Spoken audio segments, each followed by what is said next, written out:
Deuxième victoire consécutive, Marc, ça fait du bien pour avoir une fin de saison un peu excitante. Oui, ça maintient l'espoir. Voilà. On pouvait se raccrocher qu'à ça et c'est sûr qu'on a entretenu l'espoir avec ces deux victoires. On a marqué 5 buts, on en a encaissé qu'un, c'est bien. Je pense que c'est un bon tremplin pour bien finir.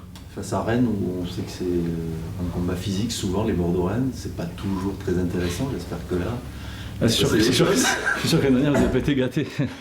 On est d'accord, mais bon, je pense que cette équipe de Rennes, elle a plein d'autres atouts à faire valoir à Chaban mercredi soir. Ils ont récupéré des joueurs techniques qui sont assez fins et offensivement, ils ont plein de belles choses à montrer. Donc je pense que ça sera pas ça sera pas la répétition de l'année dernière, je pense, ça c'est certain. C'est une équipe qui est engagée dans la course à l'Europe. Vous êtes un petit peu plus loin. C'est une équipe qui a de l'avance sur nous, ça c'est une certitude, elle a de l'avance par rapport à Bordeaux, cette équipe de Rennes, mais je suis convaincu que sur un match on peut les battre et on est sur une bonne série, voilà, même si on a eu quelques petits passages à vide ces derniers temps. Je pense que là ces deux victoires nous ont amené un petit peu ce petit étincelle qui va faire qu'on va faire une bonne fin de saison et je suis convaincu que contre Rennes ce sera un bon match, mais c'est sûr que c'est un adversaire qui sur la saison a été beaucoup plus régulier que nous et a quand même été toujours entre les 7-8 premières places, ce que nous n'avons pas connu. Et donc bon, ils ont été plus réguliers que nous, mais je pense qu'à la fin du championnat, il n'y aura pas un si gros écart entre Bordeaux et Rennes. C'est presque l'heure des bilans, il reste 4 matchs, il y a des regrets sur cette fin de saison, Marc. Ouais, après c'est difficile pour un joueur de faire le bilan. Chacun a un rôle à accomplir au club. L'entraîneur est le plus apte à tirer des conclusions. La direction du club, après les joueurs, c'est un peu plus difficile, mais c'est sûr qu'il y aura quand même quelques regrets. En partant aussi mal, je pense quand même que ça fait quand même 2 années où Bordeaux n'a pas progressé. Là, entre le début de saison et la fin de saison, on a vu quand même une équipe qui a progressé. Et ça, c'est ce qui est le plus intéressant, je pense, pour Bordeaux cette année. Moi, j'ai vu un groupe évoluer en bien, et ça, c'est une bonne chose. Alors justement, la progression, elle est où? Tu dis, ça a évolué en bien, mais elle s'est faite où, la progression, pour toi? Dans tout, il y a des joueurs qui sont arrivés, qui jouaient le maintien dans leur club. Et maintenant, ils se retrouvent à jouer... alors c'est sûr, une hypothétique place européenne, parce que les probabilités sont faibles, mais elles sont quand même réelles. Voilà, regardez le recrutement. Ouais, bon, il y a Ludo qui venait de Lille où il jouait le titre. Après, Nico, Landry, après Mariano, je ne sais pas pour le Brésil. Mais ils jouaient le maintien sur les 4 ou 5 années précédentes, quand ils étaient dans leur club, ils jouaient le maintien. Là, à Bordeaux, on joue peut-être aussi des places plus élevées. Après, on a un effectif qui s'est, on va dire, appauvri, on a perdu des internationaux. Et on fait quand même, on finira certainement avec un bilan peut-être supérieur à celle de l'année dernière, en ayant fait des économies. Voilà, je veux dire, c'est assez simple. On avait moins, on a fait pareil ou un peu mieux, ça veut dire qu'on a progressé quand même. Ça veut dire qu'on peut faire des résultats même quand on a moins de moyens. Oui, mais c'est quoi les résultats actuels? Bordeaux est 8e. Si on annonce au départ que Bordeaux va essayer de s'approcher de la 5e place ou de la 6e place, oui, c'est un objectif réalisable. Si vous annoncez la Ligue des Champions d'entrée, voilà, c'est pas en adéquation avec la qualité de l'effectif. Mais je suis sûr qu'après, il y a des saisons où le vent tourne, où vous avez un peu de réussite, et ben vous grappillez 2-3 places. Mais ce que moi, le tout petit bilan en termes de joueurs, en qualité de joueurs, je veux dire que ce groupe a progressé. Voilà, tactiquement, techniquement. Et les touches apportées par le recrutement étaient judicieuses. Et ça, quand vous regardez l'année dernière et cette année, le bilan, il est simple à faire. Et c'est guéri aussi mentalement par rapport à 2 ans compliqués? Je pense qu'à un moment donné, quand vous regardez sur les 2 ans, sur les 2 années difficiles, l'année où ça a été compliqué pour Bordeaux avec Laurent Blanc, enfin la demi-saison, après il restera plus grand monde quoi, à un moment donné. Donc voilà, je veux dire, c'est aux joueurs aussi qui arrivent aussi à amener autre chose. Voilà, ils ne sont pas traumatisés, ceux-là. Donc il y aura des excuses de dire qu'il y a toujours 2 ou 3 joueurs peut-être qui seront traumatisés par cet échec-là, mais dans l'ensemble, les joueurs n'étaient pas là. Donc, Est-ce que c'était dur de ne pas jouer ces 2 matchs? Oui, parce que bon, même si j'ai connu des blessures à un moment donné, pendant 1 an, je n'ai pas joué. Malheureusement, on s'habitue même aux mauvaises choses. Mais c'est sûr que c'est dur parce que que je vais être suspendu pour le match contre Caen, je suis suspendu pour le match contre Marseille. En tant que Bordelais, c'est sûr qu'on a toujours envie de jouer les matchs contre Marseille. C'est sur le stade est plein, c'est toujours intéressant. Il y avait Alou en face, c'était toujours intéressant de croiser les gens qu'on aime bien. Mais bon, c'est la vie. Mais en tout cas, le plus important, c'est que Bordeaux gagne, quoi. Et 2 matchs, on n'a pris qu'un but sur les 2 matchs, ça veut dire qu'on a bien défendu. Même si c'était les équipes qui étaient derrière nous, Marseille, ça restera toujours une grosse équipe, même si en ce moment ils sont en difficulté. Après Sochaux, on a fait le travail, et puis après ils se sont un petit peu compliqué la tâche, les Sochaliens, donc ça nous l'a rendu un peu plus facile. Mais c'est sûr que de regarder quand l'équipe en plus elle joue bien, c'est dur, c'est frustrant, mais je me dis que c'est tellement important qu'on finisse bien la saison pour bien repartir l'année prochaine, que je suis très content qu'on se soit imposé ces 2 matchs-là. Tu reviens, ça veut dire quoi? On va repasser à 3 Je sais pas du tout. Peut-être qu'il n'y aura pas de changement dans la mesure où peut-être que l'équipe a bien tourné et que voilà, je me pose pas la question. On n'en a pas parlé avec Francis Gillot de quoi que ce soit. Il y a un entraîneur, il fait ses choix. Les choix des 2 matchs précédents, ils lui ont donné raison et l'équipe a gagné et en plus a pris peu de buts. Donc je sais pas, je me pose pas la question. Je sais pas du tout. Pour être sincère, je sais pas du tout. Dans cette défense à 5, tu occupes un rôle particulier. Qu'est-ce que ça va changer pour toi sur le terrain de repasser à 4? Rien, je pense qu'on court plus quand on est à 4 que dans ce rôle à 5 où je suis souvent le défenseur du milieu. Je suis toujours un peu entre deux, je suis plus là pour replacer, pour guider que pour intervenir. Donc des fois je me retrouve souvent à la fin du match, je me dis mais est-ce que j'ai servi à quelque chose sur le terrain? Mais autrement, ouais, à 4 je participe plus au jeu, on va dire. Pas dans l'évolution du ballon, c'est-à-dire l'amener vers l'avant. Je participe plus parce que j'ai toujours un attaquant dans ma zone. Parce que souvent les équipes en face jouent à deux attaquants. Donc en fait voilà, j'ai des duels plus régulièrement. À 3, c'est plus compliqué. L'équipe a su changer de tactique sans que ça influe sur son comportement. C'est ça aussi l'évolution, le fait de pouvoir s'adapter rapidement à une structure tactique. C'est ce que je disais tactiquement. Voilà, tactiquement, c'est pas que maîtriser qu'un seul système.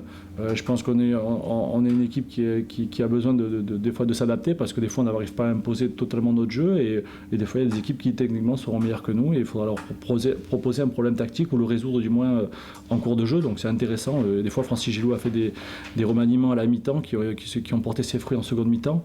Ben voilà, c'est là où je dis que tactiquement on a mûri et il y a des joueurs qui ont mûri plus rapidement et ça c'est intéressant. Rennes est condamné à tout gagner s'ils veulent être européens. C'est l'équipe qui a le calendrier le plus difficile. Est-ce que tu penses qu'ils vont se livrer là? Vous laissez des espaces parce que vous préférez des équipes où il y a des espaces? Ouais, je pense pas. Je pense pas parce que voilà, je veux dire, tout le monde regarde les matchs. Je pense que Frédéric Antonetti il va analyser Bordeaux, c'est ce qui est normal. Et c'est sûr que je pense qu'ils ont tellement de joueurs capables de se projeter en contre et qui aiment l'espace. Des joueurs qui vont vite, avec une bonne rampe de lancement. Voilà. Peut-être qu'ils vont nous laisser un petit peu jouer et à un moment donné contrer parce qu'ils ont les arguments pour. Mais après, de deviner la tactique de Frédéric Antonetti, ça je pourrais pas le confirmer à 100% parce qu'il a quand même quelques années derrière lui et il trouvera une parade, c'est sûr. Le fait justement d'avoir ces joueurs qui peuvent partir dans votre dos, j'ai l'impression que ça vous a souvent gêné de rencontrer ce genre d'équipe parce qu'il y a... Est-ce qu'on joue bas? Est-ce qu'on peut jouer un peu haut? C'est ça la difficulté? C'est que comme on n'a pas encore une maîtrise technique assez importante pour pouvoir maîtriser les ballons dans les 30 derniers mètres adverses, parce que c'est ça le plus dur. Quand vous faites des contres, c'est parce que vos attaquants ils ont la liberté de prendre de la vitesse, il y a des espaces. Nous, là où ça a été compliqué, c'est quand on est arrivé dans les 30 derniers mètres et qu'il fallait jouer par des petits passes, être très technique. Et là, on s'est rendu compte qu'on avait certaines lacunes techniques pour pouvoir évoluer dans ce registre-là. Et après, à un moment donné, quand vous voyez que ça passe pas, vous avez les latéraux qui montent plus. Et à la fin, vous laissez de l'espace, quoi. Et ça, je veux dire, n'importe quelle équipe, si les attaquants adverses ont de l'espace, vous êtes en danger, que vous appelez Diawara, Inze ou n'importe qui. C'est compliqué. Et c'est pour ça que je crois des fois à Marseille jouer à un moment donné quand ils étaient au top. Quand leurs attaquants, quand leurs latéraux étaient très hauts et tout ça, ils prenaient des contres et à la fin ça se finit souvent dans le but. Alors après c'est un risque que vous prenez, mais bon, à domicile on a souvent eu du mal à faire le jeu dans la moitié de terrain adverse. Donc c'est sûr que quand on est défenseur, on a envie qu'il y ait quand même une protection devant nous, comme on avait en sentinelle à Loudiara à l'époque, qui lui restait, n'avançait jamais. Donc on se retrouvait quasiment à 3 centraux. À 3 déjà la largeur elle est moins longue qu'à 2, ça c'est une évidence. Donc c'est peut-être ça qui nous gêne. Mais comme je pense qu'on a quand même évolué, on arrive des fois à compenser un peu plus et les compensations se font quand un des latéraux monte, il y a le latéral adverse, le latéral opposé qui ferme. Donc ça, on le maîtrise de mieux en mieux. Donc j'espère qu'on évoluera encore plus et que ça nous posera moins de problèmes pour le futur. Francis Gillot nous disait avant le match de Sochaux que l'objectif c'était d'essayer d'être 6e. C'est ce que vous vous êtes fixé là? Ouais, c'est prendre déjà le maximum de points et c'est vrai que cette 6e place, elle est loin sans être très loin. Elle est loin parce que vu notre parcours sur les 4-5 derniers matchs, c'est difficile d'espérer. Mais elle n'est pas si loin que ça parce que les autres devant nous aussi des fois ils ont des faux pas comme nous. Maintenant si on ne sait pas en profiter, voilà, c'est pour ça que c'est ambigu comme situation, mais c'est un objectif, c'est sûr, réel. Il y a un sondage dans le journal du dimanche qui est paru sur la popularité de Montpellier et Paris, ou plus exactement sur que souhaiteriez-vous voir comme champion, Montpellier ou Paris. 75% pour Montpellier. J'imagine que tu n'es pas très surpris, toujours le focus sur le petit, quoi. Ouais, comme la Coupe de France, c'est pareil.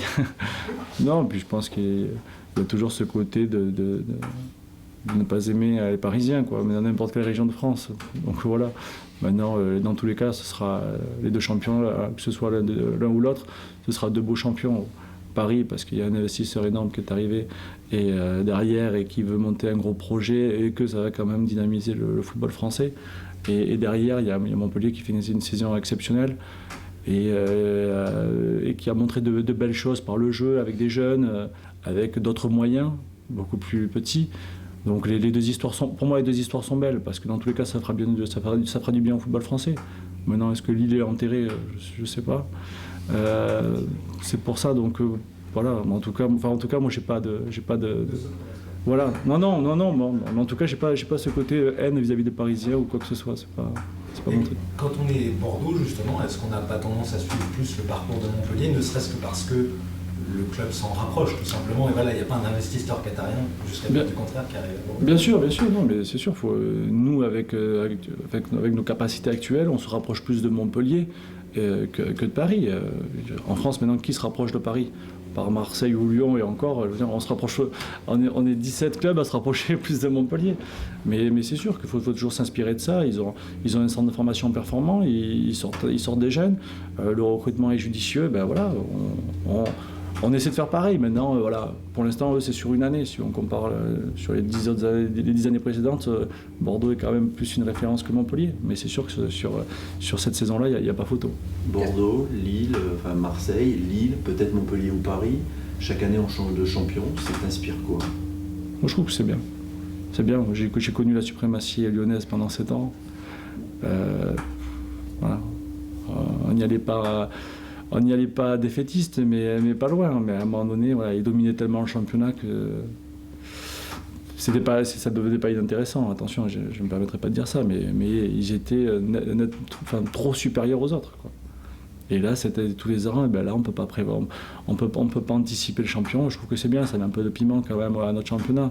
On est décriés de partout. Nous, au moins, on n'a pas ce pseudo Big Four ou je sais pas quoi, ou deux équipes qui luttent. Voilà, il n'y a pas de duel. Nous, il y a tellement d'équipes qui sont proches que ça permet d'avoir un championnat un peu indécis. Et cette fin de saison, elle est intéressante. Je pense aussi pour vous, médiatiquement, elle est intéressante. Tu parlais des jeunes de Montpellier. On a évoqué la politique de l'année prochaine. Francis Gillot l'a fait. Qu'est-ce que ça t'inspire, toi? C'est bien pour les jeunes. Ça veut dire qu'il y a de l'espoir pour les jeunes.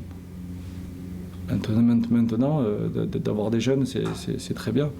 Après, il faudra aussi savoir à quoi s'attendre aussi. Voilà. Comme je disais tout à l'heure, si les ambitions sont en adéquation avec le potentiel, il n'y a pas de surprise. Si on a dans ces objectifs qui sont démesurés, à un moment donné, on va dire ça ne va pas. Maintenant, si le club, voilà, si les générations qui sont en CFA ou en moins 18, Patrick Battiston, dit voilà, moi je vous garantis ces jours-là le potentiel pour passer à l'échelon supérieur, tant mieux, c'est bien. Moi j'ai connu ça, et moi à l'époque, c'était pas la politique de faire jouer des jeunes. On est quand même 4 ou 5 à être passés à travers les mailles. Mais après, voilà, j'arrivais dans un groupe où il y avait 15 internationaux à l'époque. Et l'objectif, c'était de jouer le titre. Donc, on savait très bien que ça serait compliqué. Maintenant, si on dit, voilà, on revoit un petit peu nos ambitions à la baisse, on va faire jouer les jeunes du centre parce qu'il y a des jeunes intéressants. Et en plus, voilà, on a plus le moyen de recruter. Pourquoi pas? Mais comme je dis, il faudra aussi que tout soit adapté.